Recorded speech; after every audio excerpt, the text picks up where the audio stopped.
FC Barcelone et le Real Madrid se suivent de très près durant ce mercato. Sur quasiment tous les dossiers, nous avons droit au Classico, accord entre le Real Madrid et Bernardo Silva. Oui, le même joueur qui avait un accord il y a 2 jours de ça avec le FC Barcelone. Et oui, encore et toujours le même joueur qui avait un accord il y a 3-4 jours de ça avec l'Atlético Madrid. Le type a eu un accord avec tout le monde. On verra bien qui finira par rafler la mise. En tout cas, le Real Madrid sont en pole position pour le moment. On en parle durant cette vidéo. On parlera aussi du traitement de la direction envers Xavi. Ça, c'est des choses qui ne se font pas. On ne touche pas à la légende. Ainsi qu'une information concernant un ailier de Première Ligue qui est très courtisé par Manchester City pour une somme record. Je vous le dis depuis un moment, faut oublier les montants de transfert auxquels on est habitué. On est rentré dans une nouvelle ère. Faut plus se questionner sur les prix actuels. Il y a tout qui est déréglé. Tant que c'est pas avec nos propres sous, écoutez, on peut que regarder de loin et les laisser flamber leur argent comme ça sur le mercato. Ce sont les prix actuels, les phénomènes. Si vous voulez me soutenir, n'oubliez pas le petit like, le petit abonnement, ça ferait extrêmement plaisir. Je vous prends pas plus de votre temps et on parle football. On débute avec une jolie nouvelle sur Lamine Yamal. Alors premièrement, le joueur a repris aujourd'hui même l'entraînement avec l'équipe d'Espagne. C'est une excellente nouvelle pour le jeune prodige, mais aussi il est dans la foulée officiellement le nouvel ambassadeur de l'UNICEF. Lisant ensemble, Lamine Yamal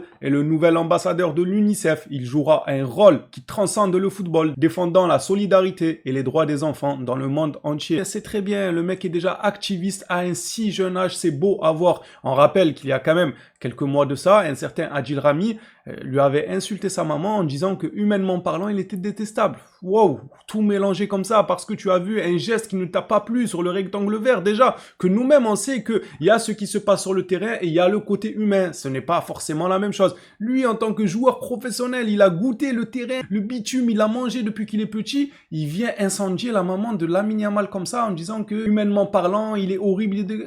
Horrible de quoi? Toi, tu as fait quoi de ta misérable carrière? Pendant que lui, à 18 ans, il est déjà ambassadeur de l'UNICEF. Pour quelqu'un qui serait soi-disant horrible humainement parlant, c'est plutôt pas mal quand même, non? Vous en pensez quoi? Passant à une information sur le Real Madrid et Camavinga. Le Real Madrid ouvre la porte à un départ de Camavinga. Le milieu français figurerait sur la liste des joueurs potentiellement transférables après le retour de Mourinho au club. Le Real Madrid serait ouvert à des offres comprises entre 50 et 80 millions avec plusieurs clubs intéressés, Manchester United ou encore le Paris Saint-Germain. Malgré cela, Camavinga souhaiterait rester et se battre pour sa place. Ça se voit que Camavinga se plaît au Real Madrid. Ça ne m'étonne pas qu'on conclue ce communiqué en nous disant que le Français veut rester et s'imposer à Madrid. Il se plaît là-bas, ça se voit qu'il aime le club. Maintenant, il y a le fait d'aimer le club, social club, et il y a le fait d'apporter sur le terrain. Si tu n'apportes pas ce que le club désire de toi, on ne fera pas dans le social. Autant du côté Blaugrana, nous sommes habitués à ça, à faire dans le social avec certains joueurs, autant du côté de Madrid, je peux en être témoin, ils font très rarement dans le social. Ah, ils sont pas du tout social, eux. Eux, un joueur, il est pas très bon, hop, tu vas dehors. Il y a pas de oui, mais tu nous as rendu service, tu es notre ami, on peut t'offrir un petit contrat, est-ce que tu veux pas baisser ton salaire? Non, non, non. Eux, c'est, tu n'es pas performant, tu quittes le club. Pérez, il est pas là pour être ami avec les joueurs ou essayer de faire dans le social. Et c'est normal, lorsque tu veux concourir pour de grands trophées, tu ne peux pas faire dans l'ami-ami avec tout le monde. Non, si tu n'es pas performant, moi je cherche la performance, mon ami, avant tout, avant ta amitié, ta gentillesse, les services rendus et j'en passe. Bref, je sais pas ce que les merengues en penseront d'un départ de Camavinga. N'hésitez pas à participer dans l'espace commentaire, me dire un peu ce que vous en pensez. Est-ce que vous serez déçu d'un départ de Cama ou pas du tout? On revient du côté de la Catalogne avec Casado. Ça y est, c'est confirmé, le joueur a donné son accord pour quitter le FC Barcelone. On le sait déjà depuis un petit moment, mais là ça se concrétise un peu plus car le joueur lui-même aurait pris les devants pour dire oui, je vais partir. Casado s'entend avec le Barça pour son départ. Mendes compte déjà 2 offres et le transfert pourrait être conclu avant le 30 juin. Marc Casado a accepté de quitter Barcelone. Il a des offres d'Arabie Saoudite et en Europe pour le joueur. Moi, j'espère grandement le voir rester en Europe devant nos caméras au lieu d'aller se perdre là-bas aussi loin, aussi jeune. Malgré tout, il a un certain talent et j'aimerais qu'il nous fasse profiter de ce talent dans le football européen sous nos yeux. Le voici l'accord entre le Real Madrid et Bernardo Silva. Évidemment qu'en tant que Blaugrana, je trouve ça tellement dommage parce que ce joueur, je le voulais, moi, à Barcelone. Et le voir chez nos voisins, je peux pas dire que ça me laisse insensible. La vérité est que j'aurais aimé le voir porter le maillot Blaugrana parce que Bernardo Silva, c'est quelqu'un qui fait du bien dans un effectif. Techniquement parlant, franchement, il est bon. Vous avez gagné. Ceux qui ne le voulaient pas, qui disaient qu'au Barça, oui, il va faire quoi dans la rotation? Il va bloquer la progression du jeune qui a 11 ans et demi à la Masia. Enfin voilà, avec tout ce genre d'arguments qui ne tenaient pas debout, vous avez gagné cette fois-ci. Et nous qui le voulions absolument, Eh bien, c'est regrettable. C'est regrettable de voir ça. Bernardo Silva aurait donné son accord pour rejoindre le Real Madrid. Il faut préciser que c'est une demande spécifique de Mourinho. C'est Mourinho. Il est revenu, il pose directement des exigences sur la table et Bernardo Silva faisait partie des joueurs demandés directement par le coach portugais. J'en doute pas qu'il leur fera du bien au milieu de terrain. Bernardo, c'est le football.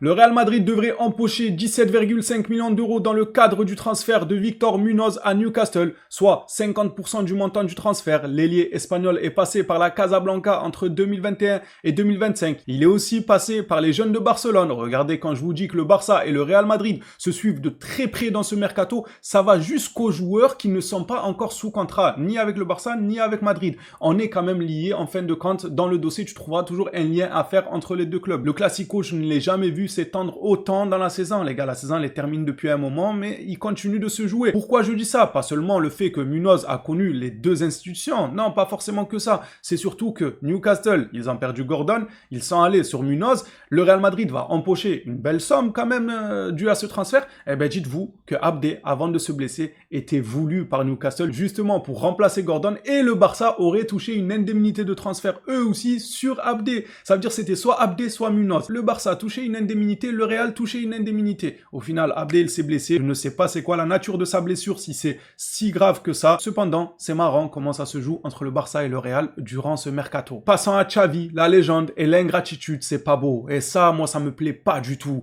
Ok, en tant que coach, moi, je faisais partie de ceux qui le critiquaient parce qu'il y avait beaucoup de choses qui n'allaient pas, mais vraiment beaucoup de choses avec lesquelles j'étais pas en accord. Seulement, maintenant, ça reste tout de même une légende du club. On lui doit quand même un certain respect en dehors de sa tactique qu'il faisait à Barcelone, ses choix et tout, qu'on pouvait critiquer parce que c'est les risques du jeu. Tu viens en tant que coach d'un grand club, tu t'attends logiquement à ce que les gens donnent leur avis par-dessus tes choix. C'est tout à fait normal ça, il faut l'accepter et passer à autre chose. Mais maintenant, en dehors de l'aspect tactique, choix des joueurs et tout, le mec c'est une légende du club. À quel moment tu lui interdis de participer à un match caritatif des légendes du club? À quelle heure? Ça va trop loin là entre la direction et Xavi. Je sais très bien, on connaît l'animosité qu'il y a entre les deux clans. Xavi a un gros souci avec Laporta a un gros souci avec Xavi. Les deux hommes ne peuvent pas se voir. Et Echeverri, pareil aussi. C'est lui qui a apparemment tiré les ficelles de tout ça. C'est moche à voir. Le Barça aurait interdit à Xavi de jouer avec les légendes. Le Barça a banni Xavi de l'équipe en raison de sa position opposée à Juan Laporta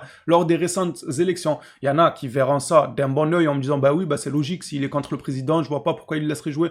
Moi, je trouve pas. Moi, je serais plutôt de ceux qui vous diront qu'il faut faire la part des choses. Ok, on a quelques embrouilles de côté, il y a pas de souci. Mais là, c'est un match des légendes. Tu es une légende de mon club, viens seulement jouer au ballon et tu rentres chez toi. Comme si de rien n'était. Ça sert à rien de tout mélanger comme ça. J'ai un problème avec toi, ben tu joues pas là. Non, moi, je trouve pas ça juste pour Xavi. Et vous le savez très bien que son passage à Barcelone, je ne l'ai pas porté dans mon cœur. On va pas rouvrir ce dossier, mais les agissements de la direction envers cette légende du club, c'est pas du tout correct. Qu'en pensez-vous de votre côté les Blaugrana? Vous trouvez que les agissements de la direction sont corrects vis-à-vis de Xavi ou pas du tout? Hâte de vous lire dans l'espace commentaire. On clôture cette vidéo actualité par un montant, encore une fois ma foi, exorbitant. Bon, ça se passe du côté de l'APL. Eux, on est déjà habitués depuis plusieurs saisons. C'est plutôt quand ça touche la Liga que certains viennent nous dire « Ah, mais c'est cher, non, c'est beaucoup, c'est trop, etc. » On l'a vu avec Gordon, beaucoup estimaient que son transfert était cher.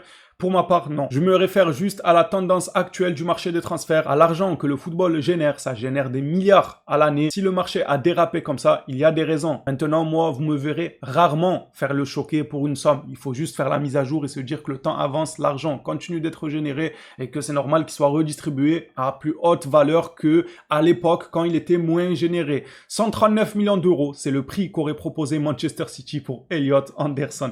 140 millions d'euros, les gars, pour Elliot Anderson que propose Manchester City. Et c'est pas tout parce que Nottingham Forest exige un montant record dépassant les 122 millions d'euros de Declan Rice, refusant que cette somme ne dépende de bonus. Ça veut dire ils veulent le montant en cash, pas en bonus. Il n'y a pas de oui, si on gagne le championnat, on vous verse quelques millions. Non, tu me payes en cash et après, pourquoi pas, on peut rajouter quelques bonus en plus. Je voulais vous faire passer cette information déjà parce que c'est une information mercato, elle est tout aussi utile, mais surtout aussi pour vous faire comprendre qu'il faut s'habituer à ces montants-là. C'est devenu la norme. Voilà. Qu'on soit d'accord ou pas d'accord, ça c'est autre chose. Mais il n'y a plus rien de choquant dans ces montants exorbitants lors des mercatos. Il faudra se faire à l'idée que ça sera comme ça et pas autrement. Les phénomènes, c'est déjà terminé pour cette vidéo actualité. Merci à tous pour votre soutien. On s'attrape à la prochaine vidéo. D'ici là, prenez soin de vous.